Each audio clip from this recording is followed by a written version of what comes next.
Esta noche vamos a hablar de apogeo y crisis del neoliberalismo, entre comillas, para no adelantar lo de la crisis. Supongo que es uno de los temas que discutiremos. Nos acompañan esta noche dos Adriancenes. Va a ser un programa que se llama Adriancén contra Adriancén. Pero entiendo que no son parientes carnales, sino políticos.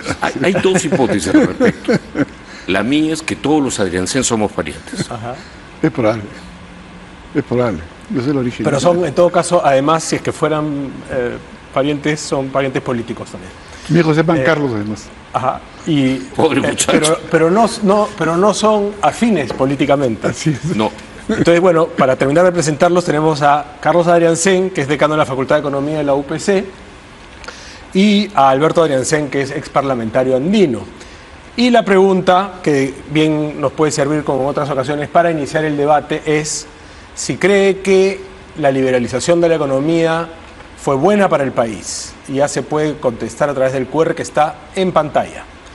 Creo que esa es una de las preguntas que vamos a discutir seguramente por acá, pero de repente, siendo ustedes dos personas académicas, con mucho bagaje, además, y metodología y rigurosidad, tal vez deberíamos definir, como hacían los filósofos modernos, los términos, ¿no? Claro. Es decir, ¿qué entendemos por neoliberalismo? Que supongo que tampoco vamos a estar del todo de acuerdo en eso, pero por lo menos usemos una definición de trabajo para efectos de esta conversación. Como quieras. ¿Qué entienden?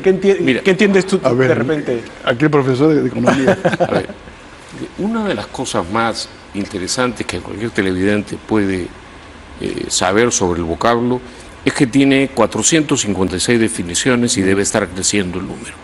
La mejor, que yo le recomiendo a todos, es la de la Enciclopedia de Filosofía de Stanford, Buenísimo. que habla de un conjunto de impulsos intelectuales que van a favor de incrementar la libertad económica y política, los derechos de propiedad y tener un Estado bien nosiquiano, o sea, bien centrado en labores que haga bien y no un botín.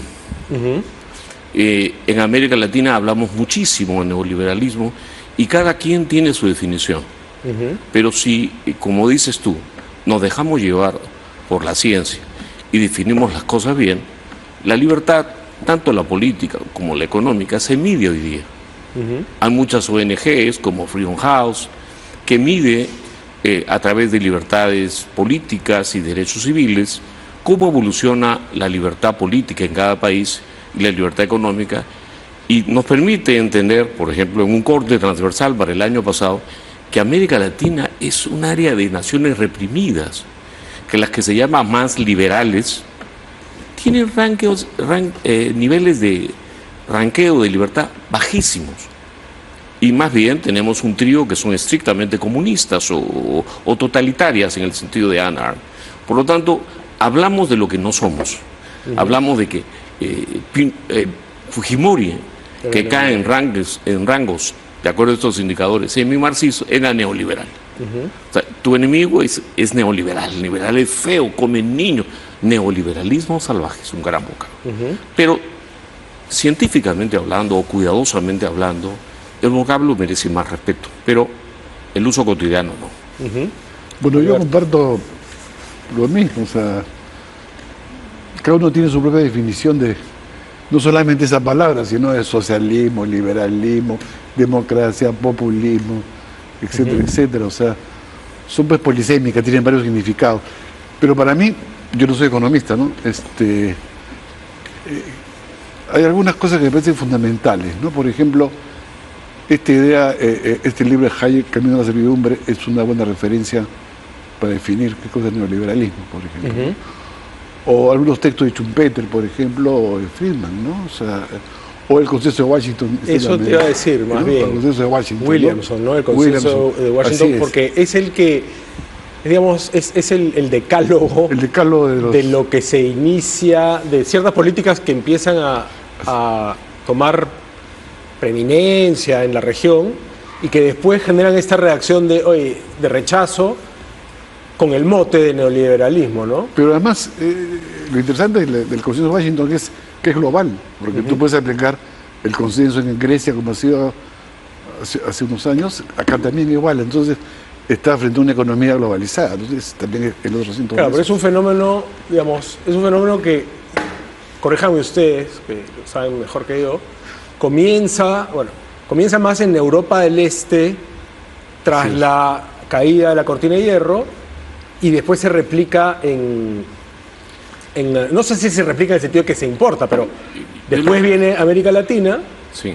¿no? Y ahí yo creo que ya se inicia esta retórica antineoliberal. Las palabras fluyen, pero en principio quisiera salir a defender a Hayek, que es un filósofo serio, y Ese libro es no una ponerlo al maravilla, lado ¿no? del señor Williamson, que con todos los méritos que tiene, No, claro, escribía eso- con PPK, eran dos practitioners Sí, no. que lo que hicieron fue mirar lo que pasaba en el Asia Era un divulgador, y Williamson. ponerlo como recetario, que dicho su paso América Latina no cumplió. Y ahí vienen todas las historias, la visión de Stiglitz, ahora último hasta de Krugman, que en su momento era bastante neoliberal y después se convirtió en crítico de un neoliberalismo salvaje, definido casi tan generosamente como ser bajito o ser feo, o sea, con una falta de rigor científico tremendo. Además, le Entonces, dieron el Nobel por su época neoliberal, digamos. no, por sus a teorías Stiglitz, del... No, a Krugman. por su enorme teoría- contribución a la al teoría de la comercio competencia, al comercio imperfecto. internacional, ¿no? Era un gran economista pero en fíjate, esa época. Además hay que ubicarlo también en términos temporales, desde el punto de vista, es cierto que uno puede arrancarle al siglo antepasado, que soy hombre de izquierda, Bukharin escribe el año 5 un libro con las teorías que después serían llamadas neoliberales, o sea que es un viejo debate. Pero creo que en el año 40 más o menos con el libro de Hayek comienza un poco, y el nacimiento de este grupo de Montpellier, ¿no? Comienza a nacer y que se expande en Europa, sobre todo en Europa federal en ese momento, en la occidental, ¿no? Y después de la caída del comunismo es que llega a Europa Oriental. Pero acá llega el año 80, De acuerdo. ¿no? Entonces yo creo que esos son los parámetros, ¿no? O sea, De acuerdo. Entonces ahora definamos crisis. Antes yo quisiera hacer solo una precisión, Claro. coincidiendo bastante con Beto en contra de lo que espera el programa. Quiero decir que en algún momento tuve una obsesión en tratar de revisar definiciones concretas de liberalismo o de marxismo como antípodas. Y revisando bibliografía anotada quedé enamorado del vocablo marxista. Marxismo tenía más definiciones y se acomodaba más que nadie, pero hay una frasecita que creo que le atribuyen a Engels de que es la antítesis del capitalismo, y eso me fascinó. Entonces, si es la antítesis del capitalismo, tiene que ser la antítesis del liberalismo clásico. Y si es la antítesis del liberalismo clásico, es la antítesis de la libertad política y económica. Entonces, el índice de marxismo con el que yo juego es un índice de totalitarismo. A mí no me preocupa cómo se llama alguien marxista, socialista, no. ¿Cómo son tus índices? ¿Son bajitos? Son altos. Si tus índices muestran una alta opresión, entras en rangos comunistas, socialistas, marxistas, y ahí se puede contrastar los efectos. Por ejemplo, si índices muy bajos de libertad se asocian, como se asocian, a altísimos niveles de corrupción, bajo crecimiento, pobreza, y eso hace que la discusión pase de mis ideas y mis sentimientos a qué doctrina ha tenido éxito en la práctica, Sí. que se puede medir. Quiero entrar a eso después. Por eso la pregunta para la audiencia, pero hablemos de crisis, ¿no? Vino la pandemia, sí. pero yo creo que todo está en crisis, ¿eh? Sí. No solamente el Vayamos a eso. neoliberalismo, ¿no? Solo quería mencionar lo siguiente. El Financial Times, ¿no? Que es un diario, además, Serio. que me parece fantástico. Pero en la pandemia, antes del mes de la pandemia, sacó un editorial brutal que decía se necesita un nuevo pacto político. Así es. Y que muchos, hasta me podría incluir, lo podemos interpretar como un llamado a un revisionismo del consenso de Washington, como querramos llamarlo, en el sentido de que además es un llamado pragmático, ¿no es cierto? Es, oye, cuando pasan cosas contingentes como esta, que nadie realmente la previó, nadie se preparó, y no funciona, o sea, lo que el consenso social no funciona, o político o económico, de repente hay que buscar en otro lado o ajustar cosas. ¿No es cierto? Entonces, eso lo tomo como un proxy, como una referencia para hablar de crisis del... Pero una precisión, ¿ya? Sí. Yo creo que hay que hacer una diferencia que se hace además en el plano de la academia y que la hace Sartori y Croce mucho antes en Italia, es entre liberalismo y liberismo. Porque tú puedes ser liberal político y no puedes ser liberalismo económico. O sea, y por lo tanto tú puedes separar claramente, o sea... Bueno, hay un montón de pensadores que son así. Claro, entonces... Pero la pregunta es si entonces, digamos, los detractores lo que dicen es que no es coherente, ¿no? No, es coherente. Ah. O sea, tú puedes defender la libertad de expresión, lo que tú quieras, y puedes plantear la revolución de la economía, inclusive la propia intervención de la economía. O sea, hoy día, por ejemplo, ya Bruselas ha aprobado una serie de medidas de intervención económica frente a la crisis, ¿no es cierto? Y fíjate lo que dice Rubini, este famoso economista que advirtió la crisis del 2008, ¿no? Es probable que se produzca una caída catastrófica del mercado. Y teme una combinación tóxica de inflación, desempleo y recesión. Eso obliga a un pacto político. Pues. Eso es lo que hoy. Noel Rubini es brillante, pero no tanto como los economistas peruanos. ¿Quién? Los economistas peruanos, de las últimas 5 recesiones, predijimos 9. Está bien, Así pero te que quiero decir... pegamos en todas. Y las otras 4, pues, nos hicieron caso. Rubini es brillante, eso no puede negar, y las preocupaciones de Rubini son tremendamente serias. Claro, serias. Pero tú utilizaste un vocablo que creo que da lugar a conversación. El Financial Times descubre que el neoliberalismo no funciona. Y yo tengo lo estoy parafraseando, una sola idea. Sí. Para que un aparato no funcione, tengo que prenderlo. Y la pregunta fundamental es, ¿qué tanto aplicó, por ejemplo, el Perú el consenso de Washington? Porque una cosa es la retórica y otra cosa son los hechos. Y si tú revisas en los periodos en los que el Perú habría aplicado el consenso de Washington, en gran parte del periodo cae en rangos de libertad política bajísimos, que son absolutamente no neoliberales, pero retóricamente son neoliberales. Una antítesis es Suecia, ¿no? O Finlandia. Yo no junto neoliberalismo con liberalismo político, ¿no? Pero ese es un punto bien importante. Claro, porque te acuerdas, creo que fue Hayek cuando fue a Chile, o Friedman, no sé qué fue de lo. Friedman fue. Que decía, aquí hay desorden. Pues. Claro, entonces acá él apostaba por un régimen autoritario políticamente y liberal económicamente. O sea que me parece que eso hay que decirlo. Por eso yo separo claramente las cosas. Y sí me parece importante señalar que en el país en general me parece que está en crisis el neoliberalismo. O sea, a eso quería llegar. Claro, está en crisis porque acá, además con la pandemia y la guerra, la invasión, como quieras calificarla en Ucrania, está con más crisis. Está en crisis el neoliberalismo. Está en crisis un comentario, me ha tocado, y voy a responder eso, pero me ha tocado en el corazoncito, yo soy admirador de Friedman. El pobre hombre se fue a visitar a los amigos en Chile y de ahí en adelante le sacaron la de fanático defensor del totalitarismo con libertad. Se pasó la vida pidiendo perdón y escribiendo de que él no había dicho eso y que solamente había ido a Chile por motivo. En este mundo es cruel. Una vez que te etiquetan, ahí quedaste. Porque pensar más allá de la etiqueta, eso da pereza, pues. O sea, todo el mundo necesita llamar neoliberalismo y es bueno que el televidente de Canal N sepa que hay 50.000 definiciones. La más seria, de nuevo, es la de esa enciclopedia de filosofía, que la ve como un conjunto de desarrollos que además se pueden contrastar. Tú puedes saber si un país diga que sea socialista o diga que sea liberal, es o no liberal en los hechos. Eso hoy día se puede medir. Pero tú me estás diciendo como Deng Xiaoping, que no importa el color del gato, sino que cace los ratones. No importa la retórica, sí importa que cace ratones y que sea gato. Porque le puedes medir las patitas, las orejitas, las uñitas, la vocecita que te diga miau miau, y sepas, por ejemplo, que ya quisiéramos los latinoamericanos tener los niveles de liberalismo económico y político que tiene Finlandia, o que tiene Suecia, o que tiene Noruega. Si eso es izquierda, yo soy de izquierda. Yo también. No, yo también. Es que, claro, porque hay otro tema que quería conversar, que es la confusión entre las libertades y su negación, los intervencionismos y los servicios públicos, que no necesariamente que haya servicios públicos quiere decir que no haya libertad económica. Hay que acordarnos pues de la definición. Pero Sí, perdón. Pero te interrumpí, perdóname. No se preocupe. Fíjate, yo creo que el momento en que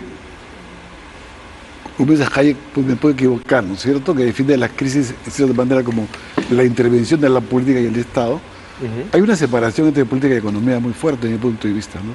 Esta idea que la economía trabaja sola cuando duerme la política expresa simbólicamente lo que te quiero decir. Y yo creo que no es posible separar la economía de la política. Y me parece que el esfuerzo neoliberal, entre comillas o sin comillas, ha sido separar lo que no se puede separar. Bueno, Entonces, en Perú lo estamos sufriendo, ¿no? Porque, así es. Porque al final la política terminó Así es. que arruinando todo lo que la economía consiguió. Pero el Yo otro tema, trabajo, para darte la razón. te va a terminar. Y el otro tema es que también se produce una gran desigualdad mundial.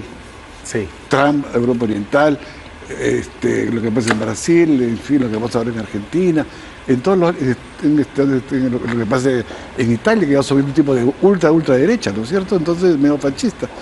Entonces, yo creo que algo anda mal, ¿no es cierto? Y justamente no han sido países, entre comillas, socialistas, los que están generando esta forma de regímenes autoritarios. Voy a citar Yo para generar disrupción en los televidentes que esperan más camorra, voy a decir que trabajo en una escuela donde las dos carreras que se enseñan son carreras de economía y de ciencias políticas, porque hoy por hoy la ciencia política avanza a ser ciencia y es una ciencia interesantísima, no solamente con Sartori, con Riker y con mucha gente, es difícil separarlas. Hoy día tú puedes contrastar que los países con índices de, como tú quieras llamarlo, totalitarismo o comunismo más altos, son más corruptos, más pobres, menos dinámicos, y eso los economistas no lo podemos ignorar.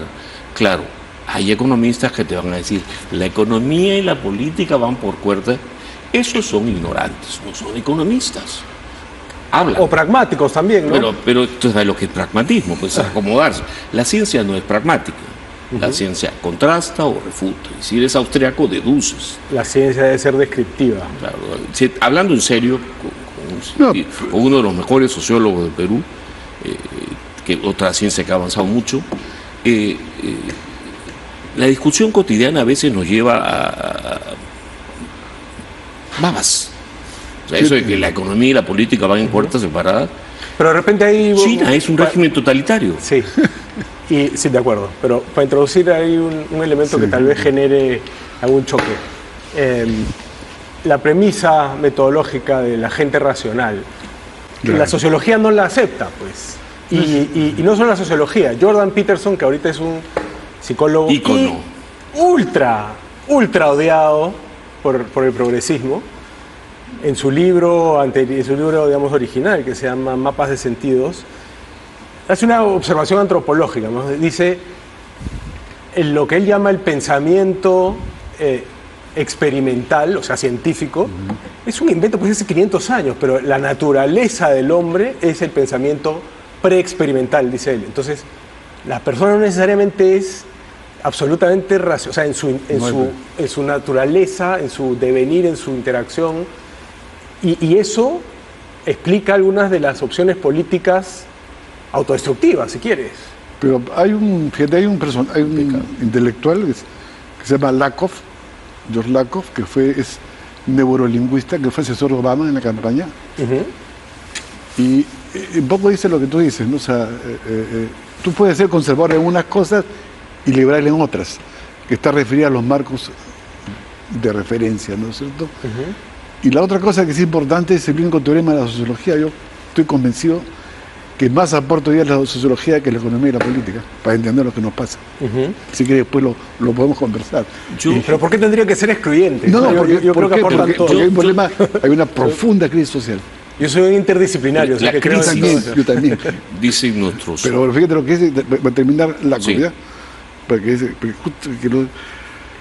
la idea de que la gente abandonará sus creencias irracionales ante la solidez de la evidencia presentada ante ellos en sí mismo es una creencia irracional.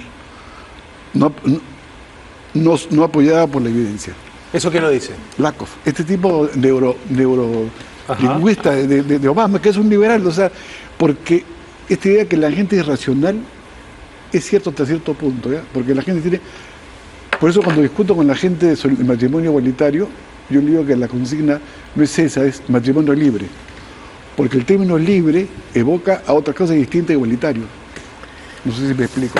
Entonces sí creo que es fundamental entender que tú respondes en función a tu marco de referencia. Y finalmente, para terminar, el único teorema que tiene la sociología es el de Thomas, enunciado en el año 28 del siglo pasado. Lo que la gente piensa tiene consecuencias reales. Tú Claro. puedes pensar lo que quieras, que eres marciano, Es que no te quedas en tu y te pensamiento. comportas... Pero ¿sabes qué? Tengo una frase de Hayek que se puede interpretar parecido a lo que tú dices. Y dice algo así, está en inglés y es muy larga, pero dice algo así como que la existencia de un cuerpo de razonamiento que previene a la gente de seguir sus impulsos y reacciones para ejercitar la racionalidad, en resumen, genera resentimiento. Con lo cual está diciendo, o sea, él trata de explicar con esta frase por qué la economía no está bien vista entre muchos intelectuales, entre mucha gente. Por el fondo está diciendo, a la gente no le gusta lo puramente racional. Él no le gusta la ingeniería social, como decía Jaime. ¿no? Yo ahí sí quisiera hablar como economista. Como economista he sufrido dictar cursos de filosofía últimamente y he tenido, por ejemplo, muchos coqueteos con el concepto de algo racionalmente instrumental. ¿Qué es lo racionalmente instrumental? Que tus sentimientos, que tus creencias afectan la racionalidad de los resultados. Para un economista formado con alguna base epistemológica y seguidor de Popper, me parece una curiosidad poco respetable. Racional implica, en términos economizar, sacar el máximo provecho de los recursos en función a las preferencias que tengas. Ahí pueden estar todas tus creencias y todos tus pareceres en tu mapa de indiferencia. Pero la racionalidad implica buscar el mayor bienestar para la persona. Es que el bienestar es subjetivo. Es que Entonces, ahí entra lo de las Pero preferencias. lo puedes ordenar. Por eso existe la curva de Pero Mann. para que vea, la mano invisible de Adam Smith era justamente para regular el egoísmo, ¿no es cierto? ¿Para? Regular el egoísmo de la gente. O sea, tenía un fin, digamos, entre comillas, benéfico desde mi punto de vista. Entonces, esta idea que tú puedes separar, maximizar tus utilidades al margen de una moral, me parece discutible, ¿no es cierto? Eso es lo que hace que yo me Entonces, divierta con mis amigos economistas marxistas, ¿te das que cuenta? creen que la moral es la razón que debe No, llevar al yo conocimiento. no, Es yo un no, al error revés. tremendo. Yo creo que yo estoy en contra de meter a cada rato la moral en la política. No me gusta, además, ¿no es cierto? Ni a la economía. Bueno, comentábamos ahora entrando el programa que ahí ha surgido una especie de ultramoralismo por Así lo de es, Acuña, así. ¿no? Sin defenderlo a Acuña, por cierto. Sí, sí, ¿no? claro. Lo de Acuña Pero- con Camones, ¿no? Como si alguien esperara que la política pues fuera, vamos a hacer todo por amor y por el bien, cuando Pero hay que- intereses políticos. Que vean Borges, hay esta serie en Netflix. Borges, sí. ¿No es cierto? Para que vean Sí, sí, sí, cómo discuten en Europa en el Parlamento. Pero entonces lo que yo sí creo, sin ánimo tampoco de ser moral, pero Adam Smith pensaba en esos términos. Finalmente él enseñaba filosofía moral, o sea, que tampoco era economista en el sentido estricto de la palabra, ¿no? O sea, que, Adam Smith, claro, era Adam un Smith, filósofo moral. Todo claro. comenzó por ahí.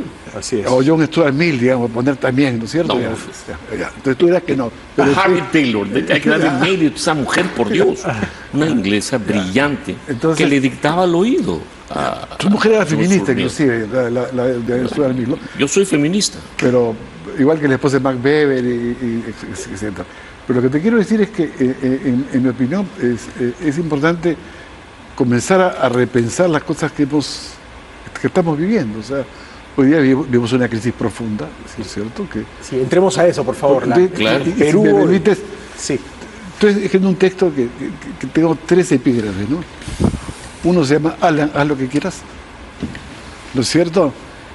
La segunda palabra es Que es una frase de San Agustín. Ama y haz lo que quieras. claro, pero Alan, haz lo que quieras. Se lo invita cuando Alan está en el balcón, ¿no es cierto? Un vendedor ambulante, creo. Después la de Fujimori.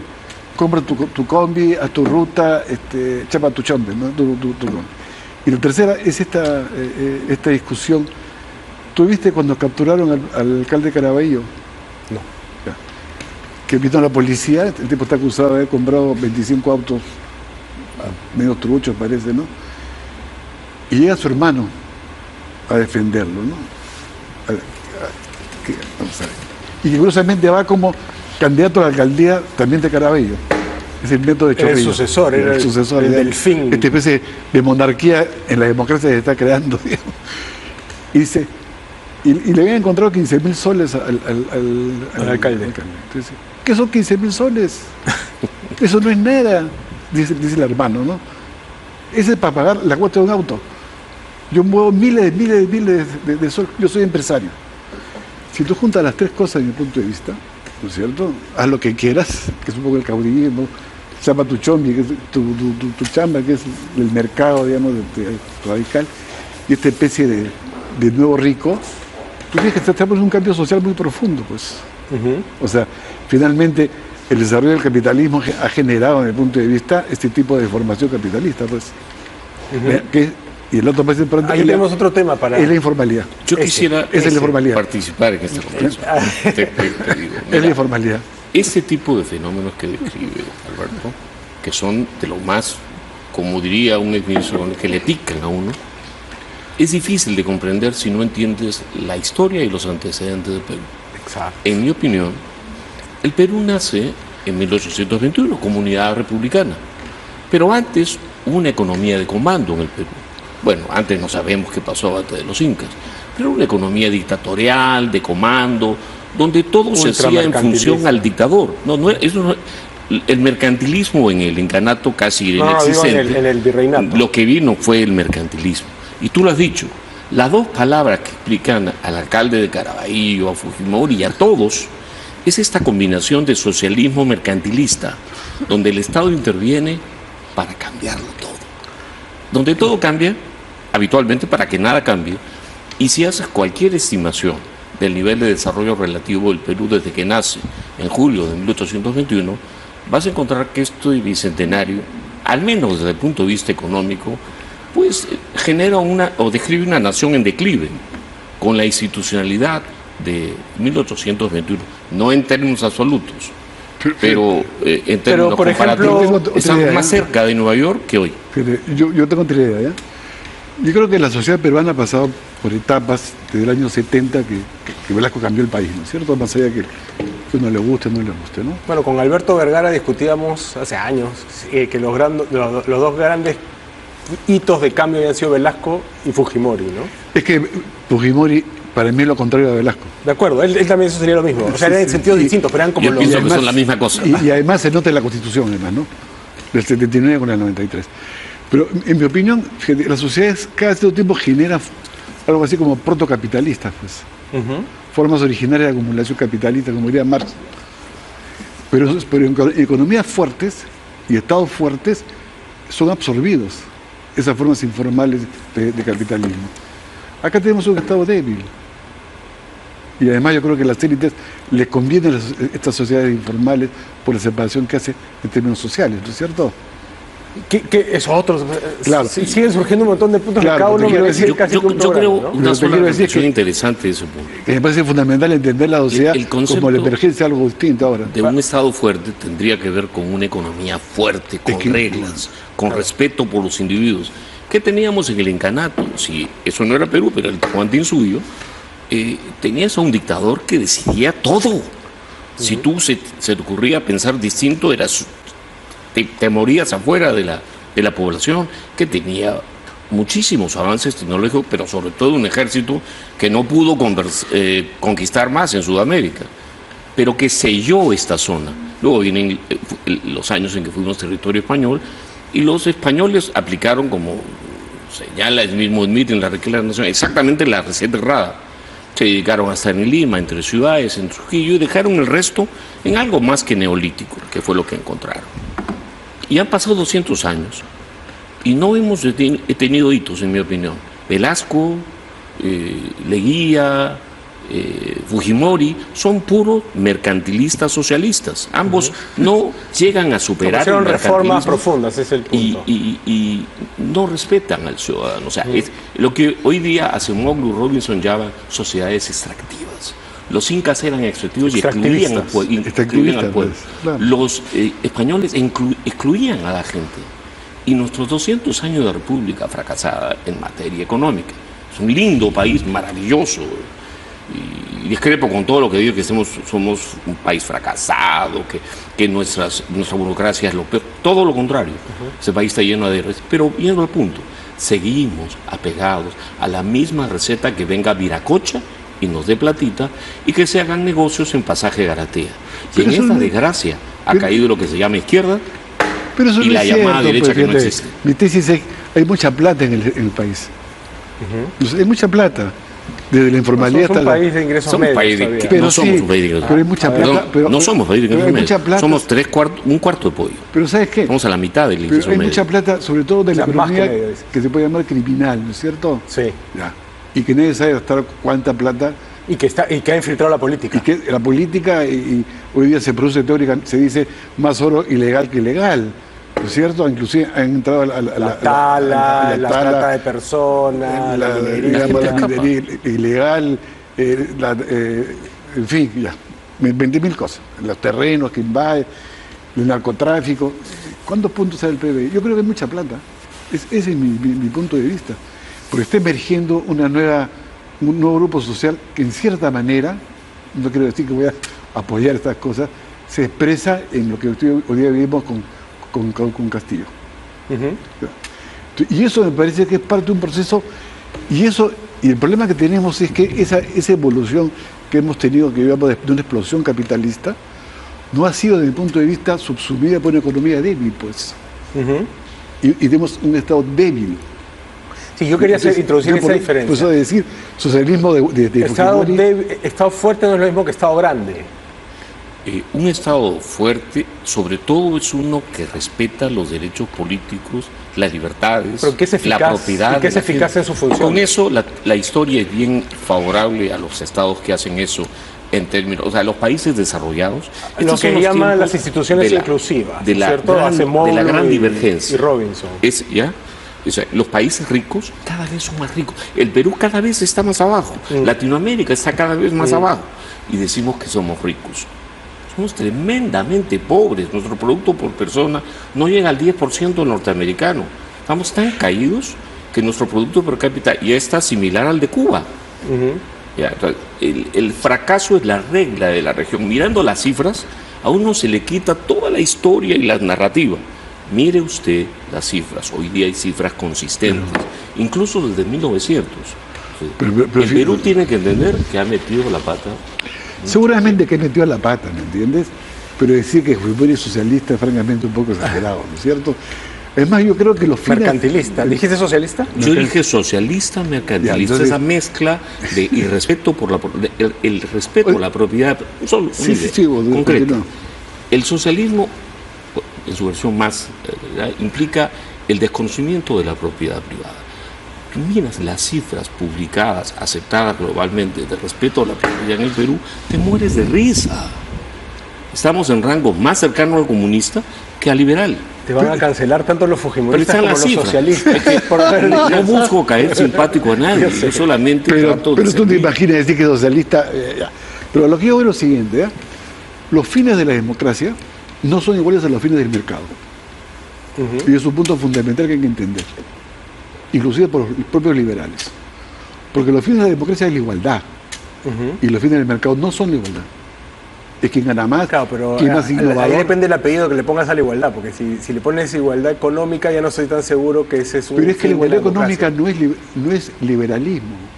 Es como dice Croce, que es un filósofo de hace años en Italia, es la libertad económica, de mercado puramente, que no está asociada directamente al liberalismo político, que es el respeto efectivamente a la libertad, de lo que tú quieras, a la disidencia. Entonces, y eso me parece fundamental entenderlo, porque si no es una confusión de palabras.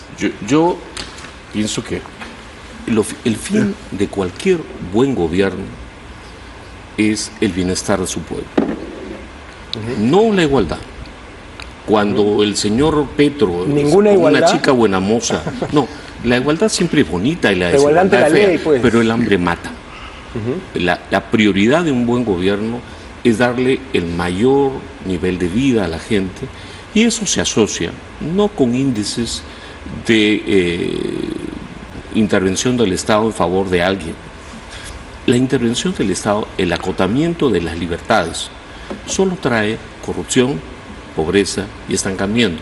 Por supuesto que los dictadores socialistas todos terminan ricos, terminan prostituidos por ese sistema, y ese sistema es común en el socialismo cuanto en el mercantilismo, aunque en un socialismo extremo ya la empresa privada desaparece y ya no hay mercaderes. Pero mientras tanto vas a ver a Confiep calladito ante cualquier régimen de izquierda buscando calcular su propia supervivencia. Por eso no levantamos cabeza, porque el mercantilismo no levanta cabeza, y el socialismo tampoco. Pero ¿qué mercantilismo? ¿Qué maneja el Estado desde el punto de vista fuera de la burocracia que tiene, que es deficiente, como conversamos antes, ¿no es cierto? Si casi todo es privado. No me garantea. Pero hay un montón de permisos que hay que sacar. ¿Pero a favor de quién? Eso es socialismo. Eso será corrupción. Puede lobbies. ser mercantilista, ¿no? Puede ser mercantilista. Al final consigues Puede ser mercantilista, corrupción, todo lo que estamos viendo ahora, que un nuevo grupo de lobbies actúa. Ya no son los de la época de Kuczynski, ni la Humala, ni de Toledo, ¿no es cierto? Es otro grupo social que está actuando bajo mecanismos de lobby. Pero lo que importa desde mi punto de vista es señalar que no hay mercado sin un Estado fuerte. ¿Qué entendemos por Estado fuerte? Capaz de controlar pues, la evasión O fiscal. sea, con dientes, dirías tú. Claro, de regular Pero la ahí no economía. estás tan... Es una creencia eso, de pero que tú no- el en eso Estado no cree estás el en mercado. desacuerdo. No. Un Estado El con Estado dientes. está para Un no Estado con abusar dientes. de la gente. De La acuerdo. democracia, Ya, pero cuando tiene que intervenir, cuando tiene que por actuar- supuesto que el Estado tiene que respetar contratos. No solamente por el contrato, el Estado, en una sociedad como una sociedad escandinava, el Estado consume el 50% de la economía. Sí.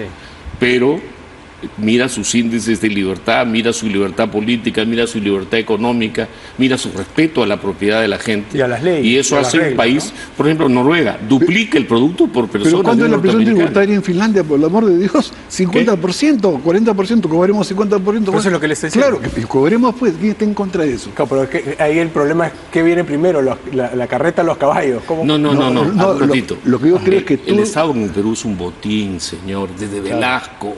Mira la organización Chacarilla, que no la quieras ver. Entraron a robar porque no habían límites. La democracia es la elección de alguien con límites al que eliges. Cuando no hay límites, cuando Pachacútec puede hacer lo que quiera, entrar a un pueblo y llevarse a todas las chicas, lo mismo que el virrey, lo mismo que el caudillo y lo mismo que un presidente reciente, no estamos hablando de un socialismo respetable, estamos hablando de mercantilismo, una cosa Y mezclada. autoritarismo. Y todo. esa debilidad en los derechos de propiedad Es que que hay evitan el abuso, hoy nadie le. Yo El sí- Estado tiene que abusar. Yo creo que, como insisto, el mercado, que es un factor importante, basta leer el manifiesto comunista de Marx para te das cuenta la loa que lanza el capitalismo, Marx con el empuje que tiene el capitalismo, ¿no es cierto? Eso me parece... Marx es posliberal, pues. Claro. Pero también tiene elementos liberales. Hay toda una discusión que no me Claro, entra pero Y además creo usa categorías. Claro. O sea, no podría haber. De hecho, bueno, en fin, Ya es no vamos a entrar en una discusión claro, muy académica. Lo que te quiero decir es que el mercado, o sea, que hay que convencer a desemplear el mercado para crecer, me parece válido. Desarrollar el mercado me parece fundamental. Si algún problema hemos tenido acá, que no tenemos un mercado interno desarrollado, ni nacional ni regional, para comenzar, ¿no es cierto? Eso es Y- rico. y- y La este- merca, la idea del y- mercado interno desarrollado. Y lo que por el tenemos gobierno. es una economía extractivista. Lo dejamos ahí para pasar al corte, que nos toca hacer un corte. La pregunta va, ¿cree que la liberalización de la economía fue buena para el país? 292 dicen que sí, 65 que no. Y con eso nos vamos al corte comercial y regresamos en un minuto. Vayamos al momento político, económico de hoy, ¿no? ¿Cómo hemos llegado? Porque un poco, una hipótesis es, bueno, se agotó, si quieres no usamos la abandonó. palabra neoliberalismo, pero se agotó el modelo, la Constitución del 93, todo esto es una hipótesis que no sé si tú, Alberto, la suscribes. Y espero que Carlos no. No, yo no. Entonces, entremos ahí a ese punto. Sí, o ¿Se sea, agotó fíjate, o no se agotó? yo creo que estamos frente a un cambio radical de sociedad inclusive, ¿no? Una sociedad que vemos más plebeya, ¿no? Más distinta a lo que hemos visto, ¿no? Más provinciana. Y es consecuencia de un cierto desarrollo de la economía informal, desde mi punto de vista, ¿no? O sea, y el propio crecimiento, el país sigue creciendo, o sea, también no estamos mal, ¿no? Porque las cifras lo indican. Y creo que estamos frente a un problema que tiene que alguna vez resolverse, un cambio de élite política, que no existe, ¿no es cierto? Porque la élite ni derecha ni la que estoy en el Congreso, tú puedes calificar una élite política. Pero ha habido cambios, o sea, la gente que estaba gobernando antes ya no está, y esto que está gobernando ahora genera más rechazo todavía, ¿no? O sea, me refiero a ya no hay reelección congresal, ni de alcaldes, ni de gobernadores. Supongo que no puedes llamar a Castillo de derecha, No, tampoco no, de centro.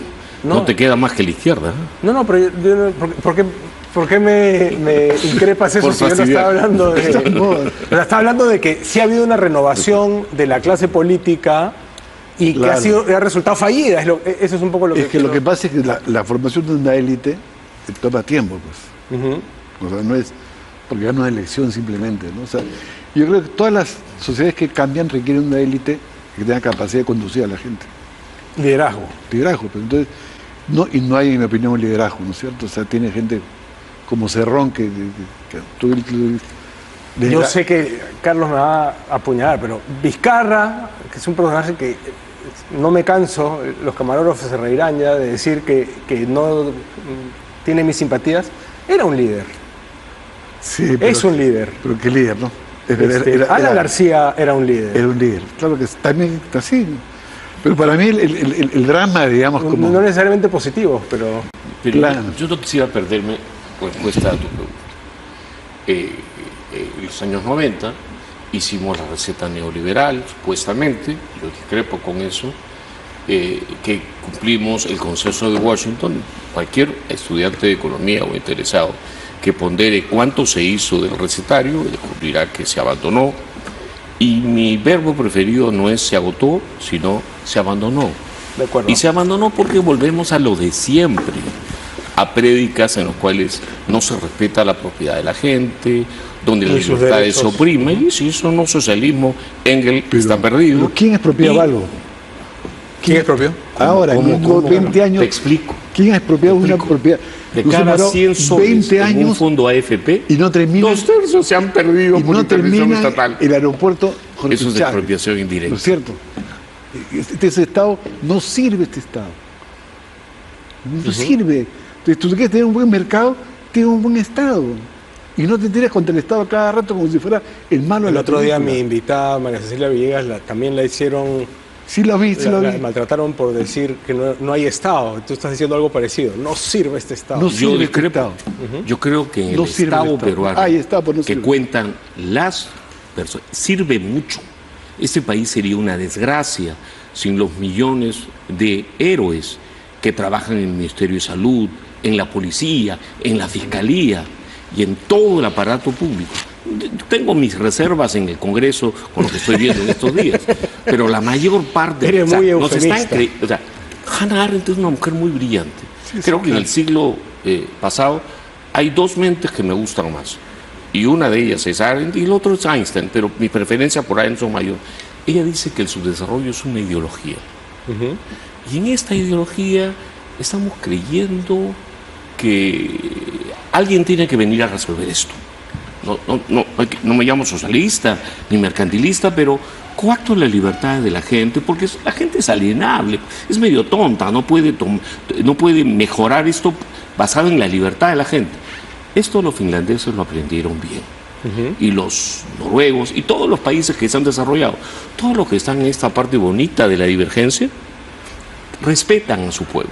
Lo que no tiene el Perú en sus 200 años de existencia es tradición de respeto por las personas, por la libertad política, por los derechos civiles, por los derechos de propiedad. Eso no es un tema político, eso es un tema de mentalidad. No, Pero- es un pero tema fíjate, esencialmente o sea, político. Justamente esas son las libertades. O sea, que no tenemos explican el respeto éxito de una ante nación. quién. Fíjate, cuando hizo el primer censo republicano, aquí en Perú, peor la independencia, los indios llamados, entre comillas, eran los peruanos. ¿Ya? En la clasificación, peruanos era equivalente a indios. A la vuelta de la esquina, como se diría, al final del siglo, el nuevo censo, los indios pasan a ser indios y los peninsulares pasan a ser peruanos. Entonces, aquí el respeto nunca existió. Entonces, a mí esa idea que hemos sido una cosa maravillosa es mentira, para comenzar, ¿no es cierto? Por algo, a mí no me gusta, puede subir gente como Torres de decir la desigualdad y el racismo y suben las encuestas, porque hay algo adentro que te mueve la cosa. Entonces, desde mi punto de vista, lo que pensar, digamos, y pensar que la libertad en abstracto te va a dejar cuando vives en una sociedad como esta, es mentira. Tiene que haber fíjate, la izquierda, yo soy contra la izquierda. Vamos a plantear pues, que va a estatizar todo y que vamos a con control de la moneda, etcétera, etcétera. Eso me parece ya parte de un debate que debe ser superado. ¿Qué plantean? Claro, ya, pero eso lo podrá decir Cerrón. Yo no comparto la tesis de Cerrón, ¿no es cierto? Pero como mal, si lo estamos citando. No, pero es que Cerrón es importante, porque si ¿cómo se llama el presidente? Castillo hubiera pensado como Cerrón. No, como el colombiano Como Petro, que gana con una diferencia de 40.000 votos y tiene que construir un gobierno más de ancha base y no pone apellido como el primer ministro, a lo mejor se hagan las cosas distintas, ¿no es cierto? Pues yo no voy a entrar a eso. Pero lo que te quiero decir es que el mercado, que yo sí creo que hay que defenderlo, hay que promoverlo inclusive en el mejor sentido de la palabra, ¿no es cierto? Porque genera desarrollo, innovaciones, invenciones y todo lo demás, requiere un Estado fuerte que sea capaz de regular muchas cosas, desde la delincuencia hasta todo lo que tú quieras. Entonces, yo no veo por qué, yo lo que veo es que detrás de este discurso del mercantilismo socialista, comunismo, yo también leo a Hannah Arendt, pues no voy a discutir sobre eso, es que hay un anticomunismo, ¿me entiendes? En este país hay mucho el antiaprismo, también creo que el antifujimorismo acumuló un papel, ahora vuelve el anticomunismo, y así no podemos avanzar. Pero el mundo se está polarizando en todos lados. Así es, ¿no? Se está polarizando, no solamente polarizando. Pero y si yo quisiera intervenir, no mucha bronca. Confundirnos. O sea, un Estado fuerte es un Estado que hace lo que hace bien, que respeta, que no abusa, que no es como dijo ese mariscal, poder que no abusa, no es poder. No, es todo lo contrario. Cuando me dicen, por ejemplo, pero eso que hay podría que ir ser una definición de democracia también, hay que ir a es la definición de democracia. Es poder limitado, pero claro. es como cuando dicen que si llegan a aprobarse todos los delitos o se llega a vacar al señor Castillo, me parece que probado ya está, si llega a salir el señor Castillo, hay que hacer elecciones generales. Un momentito, ¿qué es lo mejor que le puede pasar al Perú? Que se elija un nuevo presidente y no tenga mayoría en el Congreso.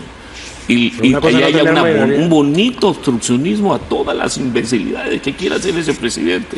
Es que tenemos los peruanos en el ADN ese afán de que el Estado apoya a las empresas, que el Estado regule fuerte y determine quién hace plata y quién no hace plata. Y después socialismo, un poquito de centro, un poquito... No, señores. ¿Pero tú crees que aceptarían, como en Finlandia, que le claven 40% de impuesto a la renta a las personas? Sí, pero es que no se puede analizar por separado. Yo sé que no se puede. Tiene que darte servicio. Pero que si no, porque si fuese así tan buena gente, la gente no elude los impuestos, se niega a hacer es que no puedes dar el salto. O sea, yo creo que la gente sí aceptaría que te quiten 50 feliz, si te van a dar esa educación, esa seguridad, etc. ¿Cuántos peruanos migran a pero ¿por Canadá? qué se oponen a una reforma fiscal con el acuerdo del FMI que plantea Pedro Frank, que discúlpeme que te diga? ¿Sabes por qué se roban todo? Es que con ese rollo nunca vamos a progresar, ¿me entiendes? Porque él es optimista y en el fondo es un gran pesimista de los peruanos. Entonces, lo que yo sí creo, desde mi punto de vista, es que tenemos la obligación, desde mi punto de vista, porque estamos en una fase, en mi opinión, muy complicada. Hay un filósofo alemán, judío, Benjamin, que se suicida cuando pensaba que la CS lo iba a apresar y lo iba a matar, que dice, el apocalipsis no es el fin, es la reiteración.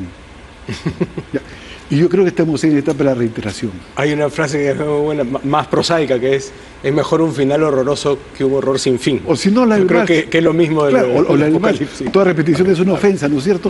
Entonces, estamos en ese tono. Decir que estamos en América Latina.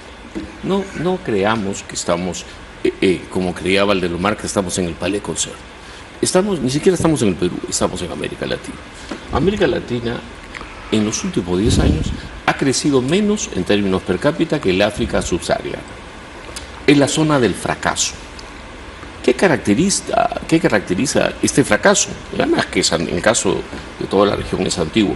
Caracteriza ese desprecio por ciertas cosas básicas, como, por ejemplo, esa creencia que si alguna industria se va a desarrollar es porque el Estado lo va a hacer. ¿Sabes qué? Yo te puedo probar que el Perú está dividido en dos. Y no son sectores políticos. Está la costa sur y Lima con un producto por habitante hace 20 años, $6.000 más alto que el resto del Perú, y nadie estudia eso. El resto de las regiones es como una gran divergencia local, ¿ya?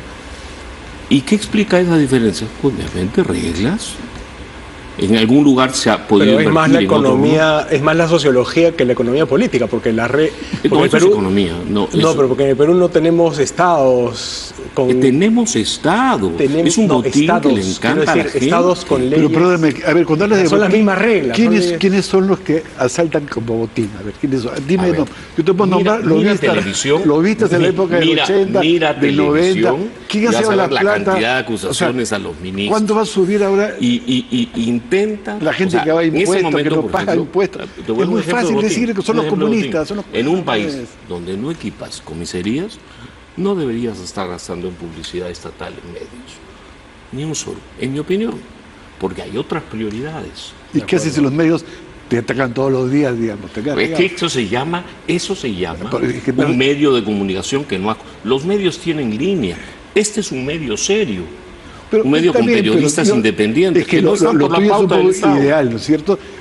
Es casi como decir, si mi papá fuese rico, no estaría acá. Mira Estados Unidos y CNN en lo que se ha convertido. Pero también Fox. Ahí entro, tú dices, has evocado a Hannah Arendt, y yo creo que sí, pues, no solo el Perú, el mundo está cada vez más cerca de Carl Schmitt, es decir, yo también creo la eso. política del amigo y el enemigo, donde no solamente, somos irreconciliables. La cosa es más cruel. No. El mundo entero se enfrenta a esta realidad. La gente ya no compra medios como antes, ya no compra periódicos. Y ahora, ¿de qué vives? Le decía al editor de una de las principales revistas norteamericanas, y me decía, tenemos mecenas. Ah, entonces vendes tu línea, le digo. Entonces dije, qué desgraciado eres. Como cuando un presidente de la Corte Suprema me dijo que el Poder Judicial peruano estaba infestado de redes de corrupción. Le dije, tú eres presidente de la Corte Suprema, claro. ¿Por qué no haces algo? Y el señor San Martín se quedó callado y me dijo que malo era yo en el Consejo Consultivo. No, el país, voy a coincidir todo, lo debemos querer más. Y eso implica querer más a nuestra gente, saber qué funciona y qué no funciona. A mí me contaban, no seguir con la misma en las receta. reuniones de la CIP me contaban que hasta los 80s los dueños de los medios latinoamericanos llegaban a las reuniones de la CIP en yate o en avión privado. Yo he ido a muchas reuniones de la CIP, ni uno solo tenía yate o avión privado. Bueno, yate sí, avión privado ninguno, ni los mexicanos. Avión privado ninguno. No, Entonces, los medios no son lo plutocrático que eran antes, ¿no? Claro, pero de hecho hay un problema con los medios y la democracia, ¿no es cierto? Sí, claro, pero no solo con los medios. Yo diría más sé. con los nuevos medios, con las redes sociales. Hay medios extraordinarios. Yo también soy semi-periodista, digamos, me Latina. encanta. Ajá. Ahora dirijo qué hacer en Desco. Pero... O sea, yo creo, y hemos tenido algún programa acá sobre eso, las redes sociales, el internet, el mundo digital desafían no solo los medios tradicionales, desafían la democracia. Es como dice, creo que es Berlusconi, ¿no? Uno sabe la verdad y no importa. Más o menos así, ¿eh? Sí, a gusto del cliente, pero es como en Argentina hoy día. Un señor falla metiéndole un balazo a la señora Fernández, que tiene gente que no la quiere, y el gobierno culpa a los medios. ¿A quién? Por informar. Es como sí, acá que se dice que si se transmite lo que dice la Fiscalía, entonces se está atacando al gobierno. Lo mejor que le puede pasar al señor Castillo y a cualquier presidente es que los medios sean bien críticos, que le muestren todos sus pecadillos. Sin inventar nada. Tendremos un Estado no, está bien, yo estoy de acuerdo contigo. Sin inventar pero nada. por volver a lo de Schmitt, ¿ya? Yo no solamente un problema de amigo-enemigo, ¿no es cierto? Como dices tú, sino creo que toda sociedad pasa por momentos refundacionales o de fundaciones, que son en algunos casos la Revolución Francesa, ¿no? Es imposible pensar la Francia moderna en la Revolución Francesa, o es imposible pensar la China moderna en la Revolución China, o es imposible pensar determinadas cosas o de guerras civiles como la americana, ¿no es cierto? Y yo creo que el Perú no ha tenido su momento fundacional. Eso decía Giselle Velarde. No ha tenido un momento fundacional. Entonces, desde mi punto de vista, porque la independencia no fue un momento fundacional. Uy, eso vamos a tener que hacer otro programa porque ya se nos acabó la hora. Solamente digo, el Perú ha tenido todo tipo de pateas de tablero. Pero no es lo mismo. Va en la otra Pero me repito más o menos ese momento. No es lo mismo patear de tablero que momento fundacional. Es más, pero antes de que Jimmy y Chinché me llamen la atención, yo tengo que terminar. Y por una última frase, por favor. Creo que falta un momento hobbesiano. De acuerdo. Es un momento de alguna manera fundacional también. Y yo solamente quiero terminar. De hobbesiano. Discrepo. De Estado. Totalmente. De Estado. Nos han vendido esto 50 veces. Pero es que es y como, Einstein es como, diría tú que qué quieres la vender? mejor definición de locura es probar lo mismo y creer que va a pasar algo. Eso están haciendo ahora con el mercado, que crees que genera sociedad y no es tan cierto. Yo solo creo en Dios y en la gente. Bueno, yo les agradezco a Beto Adriancén y a Carlos Adriancén por habernos acompañado esta noche y haber tenido esta conversación tan interesante No hay de qué. y productiva y fructífera y que aporta tanto al debate. Cerramos leyendo los resultados de la pregunta. ¿Cree que la liberalización de la economía fue buena para el país? Que sí. 413 cree que sí y 76 que no. Eso no quiere decir que no haya cambios que hacer, evidentemente.